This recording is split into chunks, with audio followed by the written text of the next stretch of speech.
মুগ্ধর মা বলছিল যে আমার ছেলেটা বারবার জুতা হারিয়ে ফেলে, কিন্তু এবার মৃত্যুর পরে এত জায়গায় লাশ নিয়ে যাওয়া হলো, কিন্তু আমার ছেলেটা এবার জুতাটা হারায়নি। এই আবেগী বাঙালি বলেই আসলে এরকমটা সম্ভব হয় আমার কাছে মনে হয়। এজন্যই আসলে ৭১-এও আমরা স্বাধীনতা পেয়েছি। আপনার মায়ের পায়েস মিস করেন? হ্যাঁ করি, সব কিছুই করি। কাজ হারানোর ভয় ছিল না আপনার? অবশ্যই না, মানে কাজ হারানোর ভয় এখানে কোত্থেকে থাকে? কিছুটা তো হয়েছেই ভাঙচুর, সেটা অস্বীকার করার জন্যই।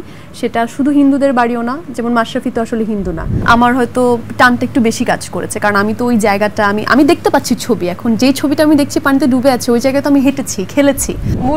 মুরব্বি ড্যাশ, নাটক ড্যাশ, নাটক কম করো প্রিয়, এই ওয়েট ড্যাশ। ও আচ্ছা, এই wait, it's my turn now. মায়ের বুকটা খালি করে দাপিয়ে বেড়াও তুমি কোন সুখে, রাজাকার মারছো না তো, ওরা বাংলা মায়ের দামাল ছেলে। দর্শক, দ্য টক রুমের আজকের অতিথি মিষ্টি একটা মেয়ে। শুধু মিষ্টি মেয়ে না, তিনি কিন্তু মিষ্টভাষীও। এই চেয়ারটায় সাধারণত আপনারা তাকে দেখেন, তবে আজকে উপস্থাপিকার চেয়ারে তিনি নন, তিনি আছেন গেস্টের চেয়ারে। কেমন আছেন? হ্যালো, ভালো আছি। আচ্ছা, আপনি কি ইন্ট্রোভার্ট? আমি কি ইন্ট্রোভার্ট?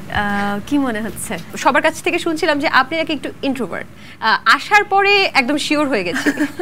ওকে, তাহলে তুমি যেহেতু বলেই দিয়েছো তাহলে সেটাই সই। একদম, কিন্তু ক্যামেরার সামনে তো আপনার এই ইন্ট্রোভার্ট ব্যাপারটা বোঝা যায় না। সেটাই তো আসলে আমাদের হয়তো কাজ, ব্যক্তিগত ইমোশনটাকে ছাপিয়ে কাজটা করা। আচ্ছা, অদ্ভুত উটের পিঠে চলছে বাংলাদেশ, এই কথাটা আসলে আপনি কেন গণমাধ্যমে বলছেন? ও একটা নিউজ মনে হয়, একটা গণমাধ্যমে আপনি বলেছেন যে অদ্ভুত উটের পিঠে চলছে বাংলাদেশ। কেন মনে একটা লেখা আছে, এটা আসলে আমার কথা তো নয়। অদ্ভুত উটের পিঠে চলেছে স্বদেশ, আমরা এই বাক্যটা সবাই জানি। সেটা আসলে একটা ইন্টারভিউর জন্য আমার সাথে কথা হচ্ছিল সাংবাদিক ইমরুল নূরের, ওর সাথে ক্যাজুয়ালি যখন আলাপ করছিলাম, প্রসঙ্গটা ছিল বাংলাদেশের টেস্ট সিরিজ, পাকিস্তানে সাকিব ভালো পারফর্ম করছে এবং একই সাথে সে যখন মাঠে পারফর্ম করছে দুর্দান্ত, সেই সময়টা আমাদের এখানে আলোচনা হচ্ছিল যে তার মার্ডার কেসের ব্যাপারে, সবাই জানে সেটা শিরোনাম হচ্ছিল। তো ওই ব্যাপারটা নিয়েই বলছিলাম যে এমন অদ্ভুত কিছু হচ্ছে চারদিকে, আসলে দেখে অনেক সময় মনে হচ্ছে যে থাকে না যে অদ্ভুত উটের পিঠে চলেছে স্বদেশ, একটা লাইন পড়েছিলাম ছোটবেলায়, ওটা মনে পড়ে যাচ্ছে, বাট আশা করি সব ঠিক হয়ে যাবে। এরকম ছিল কথাটা, পরে লেখায় উঠে এসেছে আর কি। এই যে একটা হত্যা মামলা হয়েছে সাকিব আল হাসানের উপরে, এই বিষয়টায় আপনার মতামতটা কি? আসলে এটা কি ঠিক বা যথাযুক্ত? এটা আসলে ওই যে একটু হাস্যকর একটা ব্যাপারই বটে জিনিসটা, বা এটা সবাই কেউই আসলে ভালোভাবে গ্রহণ করেনি, সেটা কম বেশি সবাই সেই মতামতটা দিয়েছেও। It doesn't make any sense. তো এটা আমার কাছে খুব অদ্ভুত মনে হয়েছে, আর কিছুই না। আসলে এই যে ছাত্র আন্দোলন তো একটা যৌক্তিক আন্দোলন বলে আপনি মনে করছেন কি? হ্যাঁ, অবশ্যই। সেই আন্দোলনে যখন আসলে মাশরাফি বিন মুর্তজা একটু নিশ্চুপ ছিল, তখন কিন্তু বিক্ষুব্ধ জনতা যখন এই যে ৫ আগস্টের পরে বা ৩৬ জুলাইয়ের পরে তার বাড়িতে ভাঙচুর করে, এই বিষয়টাকে আপনি কিভাবে দেখছেন? আমি সেটাও ভালোভাবে দেখছি না অবশ্যই। মানে কোনো রকম ভাঙচুর, কারো বাড়িতে আক্রমণ করা, সেটা যেই হোক, এটা আমি কখনোই সাপোর্ট করি না, ওটা নিয়েও কথা বলেছি। বাট আন্দোলনের সময়টায় মানুষের ইমোশনটা অন্যরকম ছিল এবং আন্দোলনের প্রথম থেকে আমি আন্দোলনের পক্ষেই ছিলাম, বেশিরভাগ মানুষই তাই ছিল। মাশরাফি বিন মুর্তজা চুপ ছিলেন, এটা নিয়ে ভক্তদের একটা ক্ষোভ ছিল, আমারও অভিমান ছিল, আমিও সেই জিনিসটা নিয়ে কথা বলেছি। কিন্তু দিন শেষে উনি কি অনুভব করেছেন সেটা হয়তো উনিই জানেন। উনি তো পরে বললেন যে ওনার মেয়ে যখন ইনস্টাগ্রামে আন্দোলনের পক্ষ হয়ে পোস্ট দিচ্ছে, উনি মেয়েকে বলেছেন যে তুমি করো, মানে আমি তোমাকে বাধা দিচ্ছি না। মাশরাফি বিন মুর্তজার নড়াইলের বাড়িতে আগুন বা অগ্নিকাণ্ড হয়েছে বা ভাঙচুর হয়েছে, এই ঘটনাটাকে কেন্দ্র করে ভারতীয় বিভিন্ন পেজে, যে পেজগুলো আসলে ভালো রিচ করছে মানুষের কাছে, সেই পেজে বলা হচ্ছে যে লিটন দাস যিনি খেলোয়াড়, তার বাড়িতে আগুন দেওয়া হয়েছে এবং হিন্দুরা এখানে কোনোভাবেই আসলে শঙ্কামুক্ত না। তো এই বিষয়টা কি আপনি দেখেছেন? হ্যাঁ, ভীষণ রকম। তো তারা, আমরা দেখেছি যে একটা সময় কতিপয়, সব ভারতীয় এক নাগারে আমি বলতে চাই না, কতিপয় ভারতীয় মানুষ সেটাকে খুব বাজেভাবে প্রোপাগান্ডা করছিল যে বাংলাদেশে হিন্দুদের উপর অনেক অত্যাচার হচ্ছে। কিছুটা তো হয়েছেই ভাঙচুর, সেটা অস্বীকার করার জন্যই। সেটা শুধু হিন্দুদের বাড়িও না, যেমন মাশরাফি তো আসলে হিন্দু না, তার বাড়িতেও হয়েছে, তার রাজনৈতিক কারণে হয়েছে, দলগত কারণে হয়েছে, বিভিন্ন কারণে হয়েছে। ওই সময় যখন ল অ্যান্ড অর্ডার একদমই ছিল না, তখন দলগত না, ধর্মীয় না, হয়তো এমনিতেই চোর ডাকাতের তো আসলে অভাব নেই, আছে তো খারাপ মানুষ। আচ্ছা, তাই না? তো মানে তোমার বাসায় তো নিশ্চয়ই তুমি এখানে এসছো, বাসার দরজা লক করেই এসছো, দরজা তো খুলে আসোনি না, কারণ যে কোনো কিছুই তো হতে পারে, চোর ডাকাত ঢুকতে পারে, বাসার যে সাহায্যকারী কাজের যে লোক থাকে তুমি তো তাকেও বিলিভ করো না, তাই না? তো ব্যক্তিগত জিনিস আমরা সাবধানেই রাখি।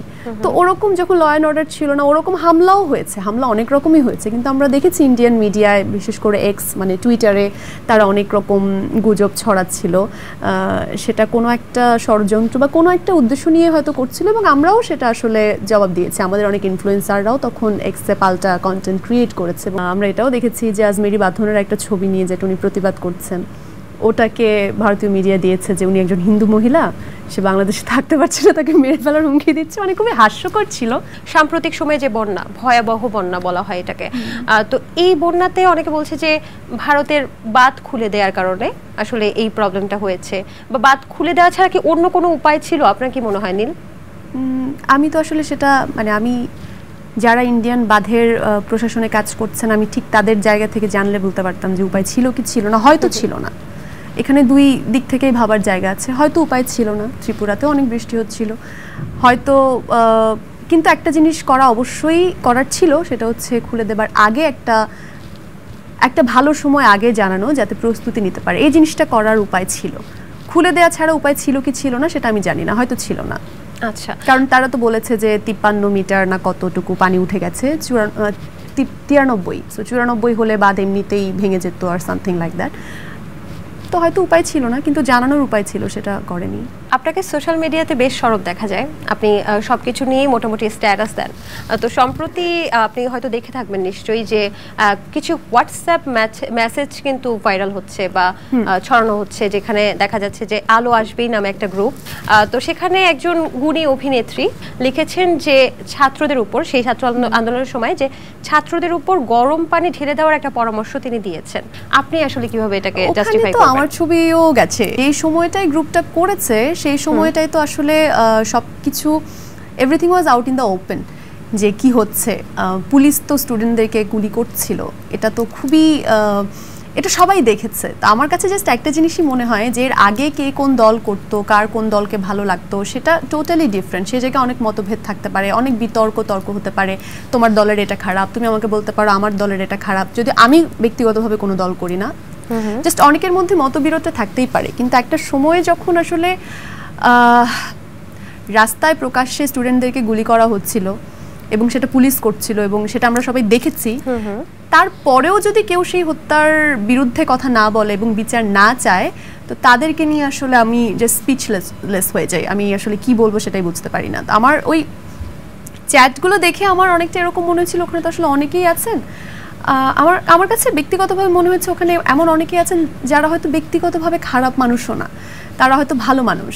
তারা হয়তো অনেকেই এরকম আছেন যে হয়তো অনেকে হয়তো চাপে পড়ে হয়তো ছিলেন গ্রুপে, অনেকে হয়তো গ্রুপে খুব একটা অ্যাক্টিভও ছিলেন না, অনেকে হয়তো এমনও আছেন যে জাস্ট থাকে না, আমার সারাউন্ডিং, আমি যে সারাউন্ডিংয়ে থাকি, আমার আশেপাশে যারা থাকে, শিল্পীরা যাদেরকে আমি আইডল মনে করি, যারা অনেক শিক্ষিত, যারা অনেক সংস্কৃতি মনা, তাদেরকে দেখি, তো তারা যদি বলছে এটা ঠিক, তাহলে মনে হয় এটাই ঠিক, মানে নিজের সেন্সটা কাজে না লাগিয়ে। আমরা তো আসলে তাদেরকে এরকম অনেকে আছে, মানে ওখানে তো অনেক মানুষ আছে, তো প্রত্যেকটা মানুষের সাইকোলজি তো আপনি আসলে ঢালাওভাবে বিচার করতে পারবেন না। তবে ওখানে এমন কয়েকজন মানুষ আছে যারা খুব বাজেভাবে স্ট্যান্ডটা নিয়েছিল এবং যারা খুব আসলে ওই যে আন্দোলনের বিরুদ্ধে ছাত্রদেরকে মারার পক্ষে কথা বলছিল। সো ওটা দেখে ভীষণ কষ্ট পেয়েছি এবং ওটা দেখে আরও মানে লজ্জা লেগেছে নিজের কাছে, কারণ তাদেরকে তো আসলে আমরা অনেক শ্রদ্ধা করি। সেখানে ছবি দেখলাম যে ওই যে গাড়ি পোড়ানো, মেট্রো রেলের বা হয়তো বিটিভি পোড়ানো, এগুলো নিয়ে কথা হচ্ছে, কিন্তু একটা স্টুডেন্টকে যে মেরে পুলিশের গাড়িতে করে মানে টেনে হিঁচড়ে নিয়ে যাওয়া হয়েছে, ফালানো হয়েছে, ইয়ামিন ওর নাম, ও এমআইএসটির একজন স্টুডেন্ট, তো সেটা দেখে আমি সবচেয়ে বেশি শকড ছিলাম। সেটা সম্ভবত 18 জুলাইয়েরই ঘটনা। কিংবা পুলিশ যে গুলি করছে প্রকাশ্যে, এই জিনিসগুলো তারা মনে হচ্ছে দেখছেনও না। তাহলে তারা কি ছাত্রদের পক্ষে এবং কোন হত্যার বিচার চায়, মানে আমি জাস্ট বুঝলামই না। মানে আমি খুব বিরক্ত হয়েছি চ্যাটগুলো পড়ে। এরকম অনেক দেখেছি যে যারা ছাত্র লীগ করেছে তারাও কিন্তু এই ছাত্র হত্যার পরে 18 জুলাইয়ের পরে গ্রুপ লিভ দিয়েছে যে আমরা তো এই স্টুডেন্ট মারার পক্ষে না। তারা গ্রুপ লিভ দিয়ে তারা ওইটাই বলছি, পদত্যাগ করে গ্রুপ লিভ দিয়ে তারা কিন্তু আন্দোলনে সামিল হয়েছে, আন্দোলনে সামিল হোক না হোক তারা কিন্তু পদত্যাগ করেছে অনেকে, তো আমি তাদেরকে রেসপেক্ট করি, তারা কিন্তু সাবেক ছাত্রলীগ। আচ্ছা নীল, আপনার কি মনে হয় যে প্রফেশনালি বা একজন অভিনয় শিল্পী হিসেবে দক্ষতা অর্জনটা একটা মানুষের জীবনে বেশি গুরুত্বপূর্ণ নাকি মনুষ্যত্ব বোধটা অর্জন করা বেশি গুরুত্বপূর্ণ? দুইটাই গুরুত্বপূর্ণ, মানে কিন্তু সবার আগে অবশ্যই মনুষ্যত্ব, সেটা তো প্রফেশন যেটাই হোক, what ever the profession is, মানুষ তো আগে হতে হবে, সবার আগে প্রকৃত মানুষ হতে হবে। যদি এই বৈষম্য বিরোধী ছাত্র আন্দোলনটা সফল না হতো বাই এনি চান্স, তাহলে আপনার কি কোনো লাইফ রিস্কের হুমকি বা কোনো?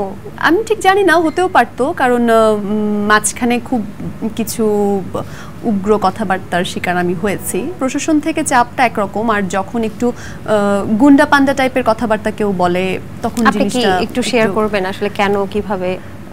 আমি তো আসলে প্রথম থেকেই কথা বলছিলাম, আমার কাছে আমি কাউকে অ্যাটাক করে কথা বলি না, আমার কাছে যেটা ঠিক মনে হয় আমি সেটা বুঝে আসলে বলি। আবু সাঈদের মৃত্যুর ভিডিওটা আমাদেরকে এত বেশি নাড়িয়ে দিয়েছিল, তখন থেকে আসলে পরিস্থিতি একদম ভিন্ন হয়ে গিয়েছিল। যদি আমি ব্যক্তিগতভাবে মনে করি ওই দিনের পরেও রাজনৈতিকভাবে হলেও হয়তো অবস্থাটা কন্ট্রোল করার সাধ্য হয়তো ফর্মার গভর্নমেন্টে ছিল, কিন্তু দে টুক দ্য রং ডিসিশন। যারা আন্দোলন নিয়ে কিছু বলতেই চায়নি, অনেকেই থাকে না যে আমি শিল্পের মানুষ, আমি শিক্ষক মানুষ, আমি ব্যবসায়ী মানুষ, আমি এগুলো নিয়ে থাক কথা না বলি, যে যার কাজ করুক, কিন্তু তখন আর কেউ চুপ করে থাকতে পারেনি। মানে আপনার কি মনে হয় যে স্টুডেন্টদের আন্দোলনে কেন সাধারণ মানুষ রাস্তায় নেমে এসেছিল? কেন যারা রাজনীতির নিয়ে কোনো মাথাই ঘামায় না, কেন তারা প্রতিবাদ করেছিল?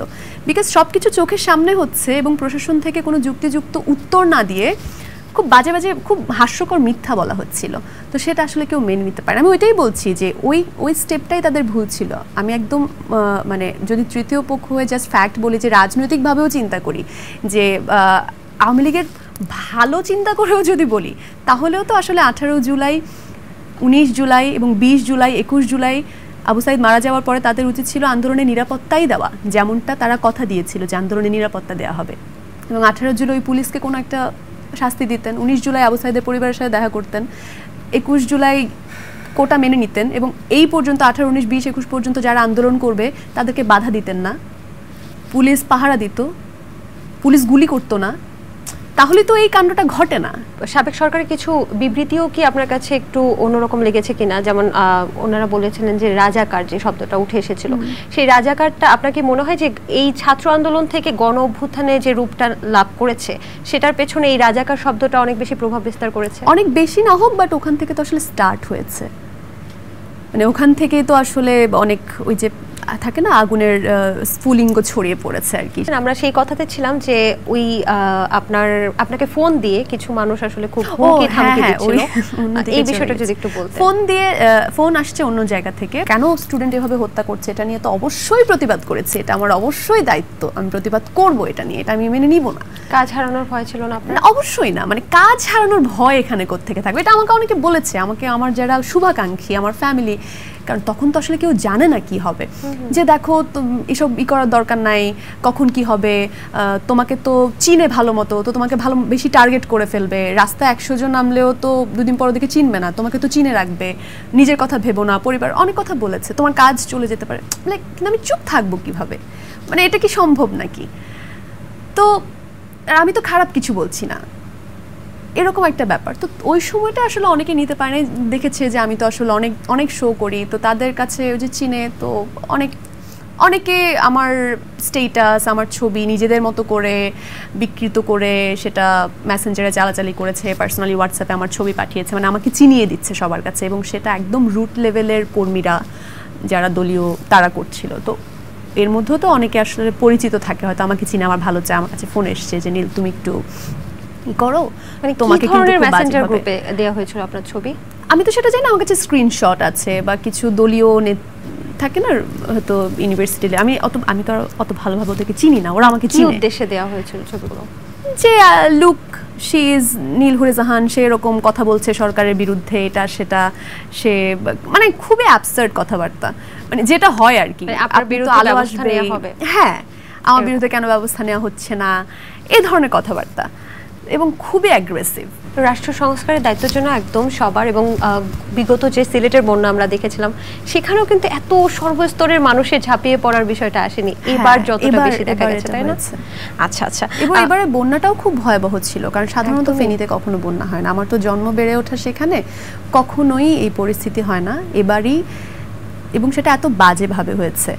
যেখানে ফেনী মেইন পয়েন্ট, যেটা ফেনী তো একটা টাউন, মানে একটা জেলা শহর, সেখানে একতলা পর্যন্ত পানি উঠে গেছে। তার মানে গ্রামের দিকের দুর্দশার কথা মানে চিন্তাও করা যায় না।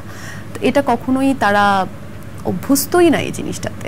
মানুষ মানসিকভাবে যে শকটা পেয়েছে আনবিলিভেবল। তারপরে তো অর্থনৈতিক ক্ষতি, প্রাণনাশ, এগুলো তো আছেই। ফেনীতে জন্ম বলেই কি বানভাসীদের সাহায্য করার জন্য এই দৌড়ে গেলেন, নাকি আসলে হতে পারে, এটা বলে ভুল হবে না, হয়তো ওখানে আমার জন্মস্থান বলেই আমার হয়তো টানটা একটু বেশি কাজ করেছে। কারণ আমি তো ওই জায়গাটা আমি দেখতে পাচ্ছি ছবি, এখন যে ছবিটা আমি দেখছি পানিতে ডুবে আছে, ওই জায়গায় তো আমি হেঁটেছি, খেলেছি, তো অবশ্যই আমার টানটা একটু বেশি কাজ করেছে আমার নিজ থেকে। আমি এর আগেও তো যে কোনো বন্যায় হয়তো নিজের যতটুকু সাধ্য সামর্থ্য আছে আমি বিভিন্ন জায়গায় আমি সাহায্য করি, সেটা মানে বলার কিছু নেই। কিন্তু ফেনীতে আমি করেছি, প্রথম থেকে আমি আমার যতটুকু সামর্থ্য হয়েছে আমি দিয়েছি। কিন্তু একটা সময় পরে গিয়ে নিজে যাওয়ার যে টানটা, সেটা আমি অনুভব করেছি যে আমি নিজে যাব, আমি নিজে গিয়েছি। আপনি একটা স্ট্যাটাস দিয়েছিলেন সেই সময়টা যখন বন্যা একদম তুমুল আকার ধারণ করে, বলেছেন যে আপনার পরিবারের মানুষও নাকি আটকা পড়েছিল। হ্যাঁ, একটু বলবেন? কারোর সাথেই কথা হয়নি, মানে তুমি চিন্তা করতে পারবে না এত দুঃসহ একটা অবস্থা, যে একটা জায়গায় কোনো ইন্টারনেট, ইলেকট্রিসিটি কিচ্ছু নাই। কিন্তু তুমি চিন্তা করতে পারো, তুমি ঘরের মধ্যে বসে আছো, এবং সেটা কিন্তু ধরো দালান, 6-7 তলা বিল্ডিং এরকম। ওখানকার মানুষ কিন্তু বেশ আধুনিকভাবে চলে ফিরে অভ্যস্ত, আমি শহর এলাকার কথা বলছি। কিন্তু কোনো ইলেকট্রিসিটি নাই, কোনো নেটওয়ার্ক নাই, এবং তুমি বাসার বাইরে যেতে পারবে না, কারণ একতলা পর্যন্ত পানিতে ডুবে আছে। তুমি জানো না আশেপাশে কি আছে। তো তোমার তো আত্মীয় স্বজন আছে যাদের বাড়ি একতলা, যাদের বাড়ি টিনের, গ্রাম আছে, গ্রামের বাড়ি আছে, তুমি কারো কোনো খবর জানো না। এবং আমার নিজের কাজিন হচ্ছে সে দেশের বাইরে থাকে, আর ওর বাবা মা ওরা দোতলায়, তোরা দোতলা পর্যন্ত আছে আমরা জানি। শেষ কথা হয়েছে যখন, তখন একটু বলতে পেরেছে যে পানি একতলা থেকে বেড়ে যাচ্ছে, একতলা পর্যন্ত ডুবে গেছে। এরপর থেকে আর কোনোভাবে যোগাযোগ করা সম্ভব হচ্ছে না। এবং জায়গাটা এমন একটা জায়গায়, বাংলা বাজার, ওখানে আমার যত ভলান্টিয়ার পরিচিত আছে আমি কাউকে পাঠাতে পারছি না, কারণ এত স্রোত, নৌকায় যেতে পারছে না, নৌকা ছাড়া তো যাওয়া সম্ভব না। ছাগলনাইয়ার ওদিকে, ছাগলনাইয়া বাংলা বাজার, ছাগলনাইয়ার মধ্যে আর কি।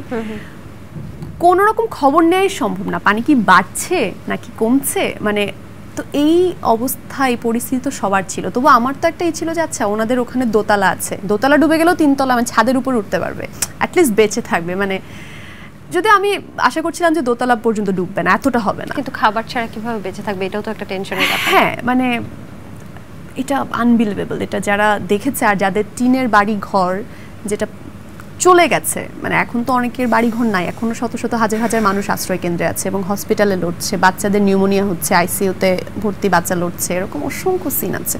পুনর্বাসনের জন্য যারা কাজ করছে তারা হিমশিম খাচ্ছে ডেটা কালেক্ট করতে, বাট চেষ্টা করে যাচ্ছে মানুষ, এটা হলো আশার কথা। তো আমার মনে হয় মানুষ, স্বেচ্ছাসেবক, এরা হচ্ছে থাকাটা মানে আমাদের অনেক বড় একটা শক্তি, সাহস।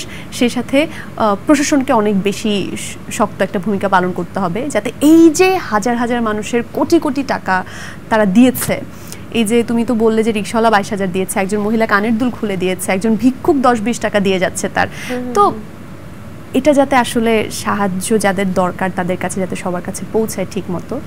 প্রশাসনও যদি সাহায্য করে স্বেচ্ছাসেবকদের, এবং স্বেচ্ছাসেবকরাও সাহায্য করে, সবাই মিলে আসলে যদি পৌঁছে যায়, সেটাই হবে আসলে সবচেয়ে বড় ব্যাপার। ছাত্র আন্দোলন এবং এই যে বন্যা পরিস্থিতি, সবকিছুতে তো প্রবাসীদের একটা বড় ধরনের ভূমিকা আছে। হ্যাঁ, এ ব্যাপারে কিছু বলতে চান? অবশ্যই, মানে দেশের বাইরে থেকে হয়তো একটা অন্যরকম টান হয়, আমি জানি না, সবারই তো টান থাকে, কিন্তু ওখান থেকে নিজে দাঁড়িয়ে কিছু করতে না পারার কষ্টটা মনে একটু বেশি। আমি সবসময় আসলে তাদেরকে দেখি যে তারা এত বেশি ইনভলভড হয়। আমি যখন দেশের বাইরে, তখন আমার কাছেও কল এসছে, নীল কোনো তো নেটওয়ার্ক নাই, দেশে কারোর সাথে কথা বলতে পারছি না, তুমি কোনো খবর পাচ্ছ কিনা, কি করতে পারি। এই যে স্টুডেন্টদের ওরা আহত হচ্ছে, চোখ অন্ধ হয়ে যাচ্ছে, যে হাত পা হয়ে যাচ্ছে, ওদের তো ট্রিটমেন্ট লাগবে, টাকা দিব, কাকে দিব বলো, তুমি একটু করে দাও। মানে এই যে তাদের যে একটা আকুতি, বা বন্যার সময় আমরা তো আসলে দেখেছি আন্দোলনের সময়টায় প্রবাসীরা কি করেছে আসলে আন্দোলনটাকে সফল করার জন্য। আরব আমিরাত তো প্রায় 57 জনের মতো তারা নিজেরাই জেলে চলে গেল ওখানকার আইন অমান্য করে। তো বাংলাদেশি আসলে মানুষরা সবসময় খুব আবেগী, এটা এটা যেমন আমরা অনেক সময় হুজুগে বাঙালি বলে নেগেটিভ অর্থেও বলি, যে একটা কিছু পেলেই হলো, ছোটে ওটার পেছনে আবেগী জাতি বলে। আপনি কি বুঝতে পারছেন মানে বাঙালি মানুষ কি পরিমাণ আবেগী এবং কি পরিমাণ সহজ সরল? এই যে আপনি বললেন যে আরব আমিরাতে যারা হচ্ছে শুধুমাত্র স্টুডেন্টদের উপর যেন গুলি না চালানো হয়, অন্যায়ভাবে তাদেরকে যেন না মারা হয়, সেই কারণে তারা একসাথে সংঘবদ্ধ হয়ে আন্দোলন করা শুরু করেছিল। ওখান থেকেই তারা আন্দোলন করছে এবং সেটার ফলশ্রুতিতে কি হয়েছে, তারা আরব আমিরাত, ইউএস এর প্রত্যেকটা স্টেটে, সুইজারল্যান্ড, সুইডেন, এভরিওয়্যার 10 জন থাকলে 10 জন দাঁড়িয়েছে, 100 জন থাকলে 100 জন দাঁড়িয়েছে, মানে অন্যরকম ভাবে সাপোর্ট দিয়েছে।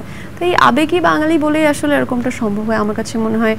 এজন্যই আসলে 71-এও আমরা স্বাধীনতা পেয়েছি, এজন্যই আরও আগে যদি 52-র কথাও বলি সেটাও সফল হয়েছে, এজন্য 90-এও স্বৈরাচার বিরোধী আন্দোলন সফল হয়েছে। 36 জুলাইয়ের পর উপস্থাপিকা হিসেবে আপনার বাক স্বাধীনতা ফিরে এসেছে? এটা আমি কিভাবে বলবো জানি না, এটা আমার ব্যক্তিগতভাবে আমার বলাটা কি হবে আমি সেটাও জানি না, কারণ বেশিরভাগ মানুষ মনে করছে বাক স্বাধীনতা ফিরে এসেছে। আপনি কি মনে করছেন বেশিরভাগ মানুষ? আমি মনে করছি, দেখো আমি ওই জন্য বলছি এটা একটু ট্রিকি, তা আমি একটু বুঝে শুনে বলতে চাই, কারণ আমি কিন্তু এই শুধু আন্দোলনের সময় বলি নাই।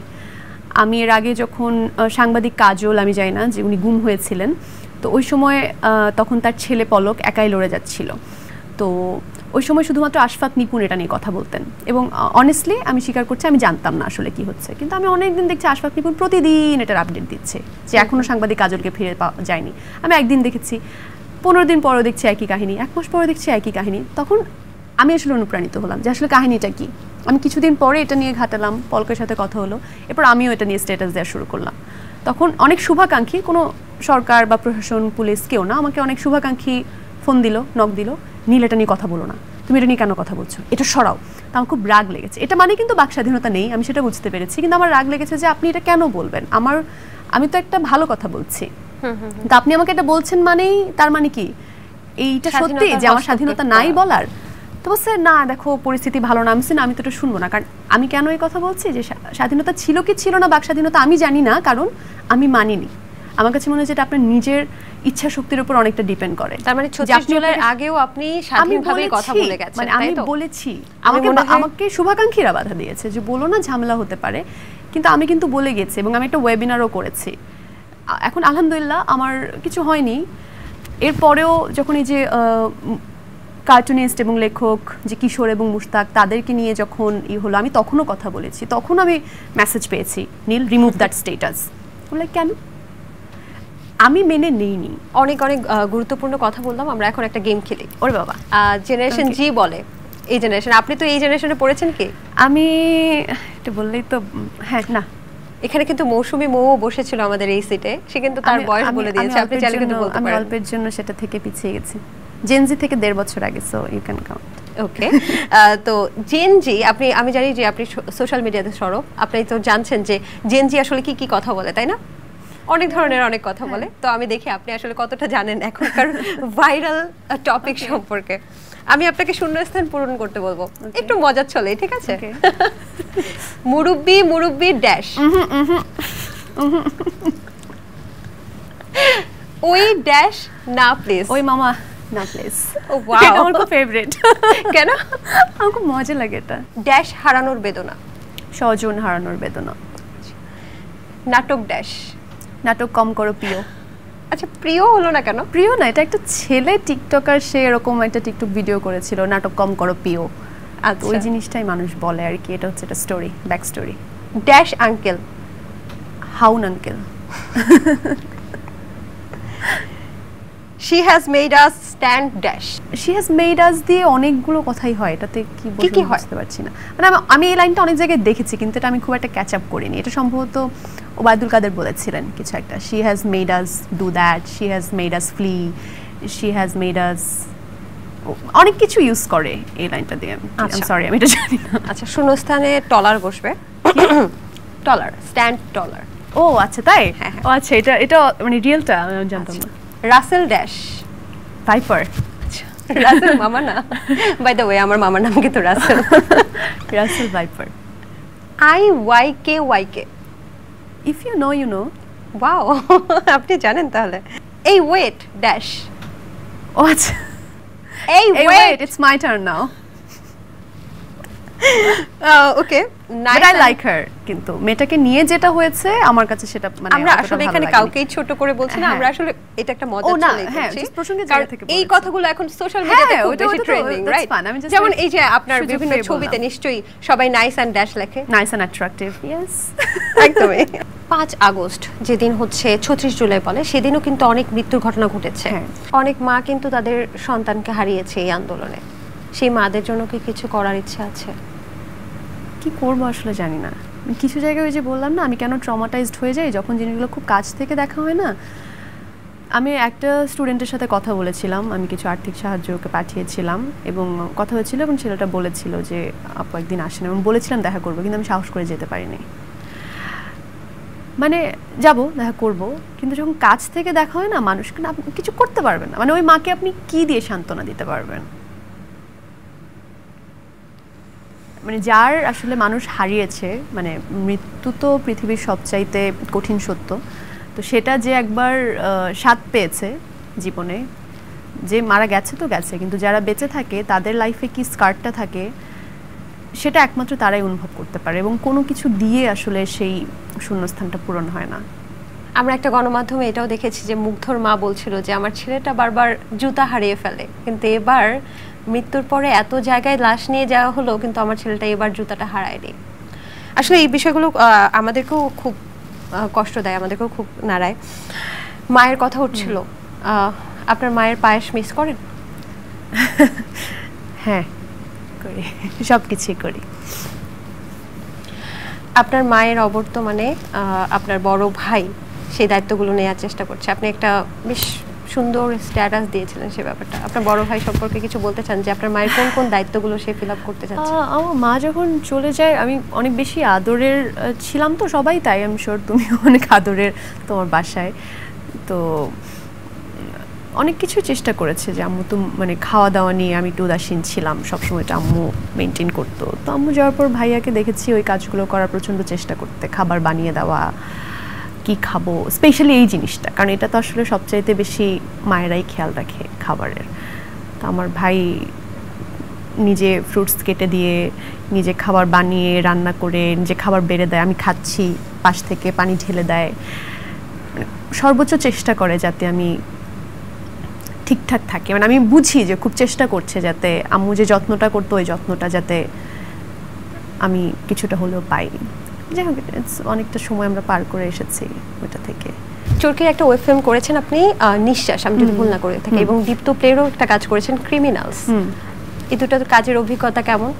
ভালো। চরকিতে তো তখন আমি চরকিতে জব করতাম, ওই সময় রাফি আমাকে বললো যে একটা ক্যারেক্টার আছে তুমি করো। তা আমি একটু সুযোগ পেলে আর ভালো ক্যারেক্টারের কথা আমাকে বললে আমি করতেই চাই। অনেক প্রেশার ছিল, তাও শুটিংটা করেছিলাম, ভালোই লেগেছিল। আর ক্রিমিনালস করতে মজা লেগেছে, কারণ গল্পটা খুব ইন্টারেস্টিং ছিল, মানে খুবই ইন্টারেস্টিং গল্প ছিল। আমার চরিত্রটা ছিল একজন হিন্দু মধ্যবিত্ত গৃহিণীর। তো এটা কিন্তু আপনাকে বলেছে যে আপনি হিন্দু কিনা। এটা কেমন ফিল করেছেন? মজা লেগেছে, আমি দেখেছি ওখানে, আবার দেখছি অনেকে কমেন্ট করছে যারে এটা ওনার চরিত্র। আচ্ছা, মজাই লাগে, ভালো লেগেছে খুব। যারা এখনো ক্রিমিনালসটি দেখেননি তারা কিন্তু অবশ্যই দীপ্ত প্লের মাধ্যমে আপনারা দেখে ফেলতে পারেন, তাই না? তবে একটা বিষয়, যে অভিনয় কেন নিয়মিত দেখা যাচ্ছে না আপনাকে? অভিনয় নিয়মিত কেন দেখা যাচ্ছে না সেটা তো জানি না, কারণ আমি আসলে প্রোগ্রাম নিয়েই একটু ব্যস্ত থাকি, এটাও আছে। আর যেহেতু শুরু থেকে অভিনয়ের সাথেই মানে একটা তো ট্র্যাক থাকে, আমার ট্র্যাকটা যেহেতু ওইটা না, সো ওই র্যান্ডম কাজ করাও হয় না।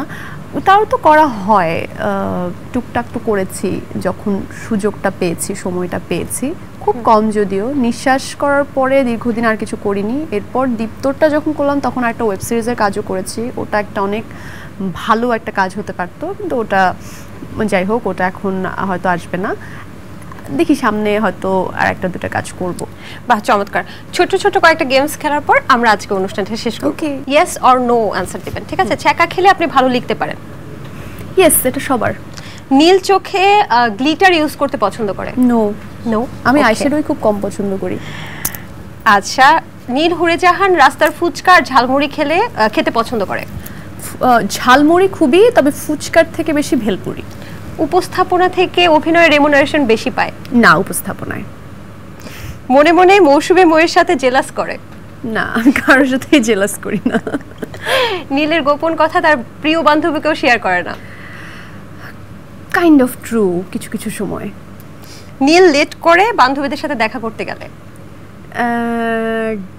ডিপেন্ডস, না দেখা করার ডেট থাকলে আমি লেট খুবই কম করি, কিন্তু দেখা যায় আমি ডিচ করে আমি বাসায় বসে থাকি অনেক সময়, দেখা করি না বন্ধু বান্ধবদের সাথে। হ্যাঁ, আমার ফ্রেন্ডের সাথে আমার এখনো ঝগড়া হচ্ছে যে আমি লিখছি তুমি পাত্তা দিচ্ছ না। নীল ছ্যাঁকা দিতে ভালোবাসে? না, আমি মানুষকে কষ্ট দিতে পারি না, এটা আমার একটা, এটাকে কি বলে, নীল লুকিয়ে লুকিয়ে জায়েদ খানের দিগবাজি দেখতে পছন্দ করে? লুকিয়ে লুকিয়ে দেখি না, যখন দেখেছিস চোখের সামনে এসেছে দেখেছি, মজা পেয়েছি। নীলের প্রিয় নায়ক ইমরান হাশমি? ইমরান হাশমির অ্যাক্টিং ভালো এবং কিছু কিছু ছবি ভালো, তার মুভির গানগুলো ভালো। প্রিয় নায়ক না, আমার প্রিয় নায়ক না। এবার প্রশ্ন, রাতে ঘুমাতে যাওয়ার আগে কার কথা বেশি মনে পড়ে? রাতে ঘুমাতে যাওয়ার আগে আমি সৃষ্টিকর্তাকে মনে করি, মা বাবাকে মনে করি, প্রিয় মানুষদের মনে করি, এই তো। পৃথিবীর কোন দেশ আপনার কাছে সবচেয়ে সুন্দর? নিজের দেশের প্রতি তো একটা মানে বায়াসনেস থাকবেই। বাংলাদেশ অবশ্যই ভীষণ সুন্দর, কারণ এটা আমার নিজের দেশ, আর একই সাথে আবার পৃথিবীটাও তো আমাদেরই যদি মহাবিশ্বের কথা চিন্তা করেন। এত নিউট্রাল কথাবার্তা, নিউট্রাল প্রশ্নের উত্তর আমি কোনোটাতেই কিন্তু একদম ফিক্সড প্রশ্নের উত্তর পাচ্ছি না। আপনি এক দেশের সীমার এখানে ভাবছেন, যদি এলিয়েন যদি সত্যি হয় কখনো, তখন তো আপনি পৃথিবীকে নিয়ে ভাববেন যে পৃথিবী আমার। আর সব দেশ, অনেক দেশ তো ঘোরা হয়নি, অনেক দেশই আসলে সুন্দর এবং অনেক দেশেই অনেক সবুজ আছে।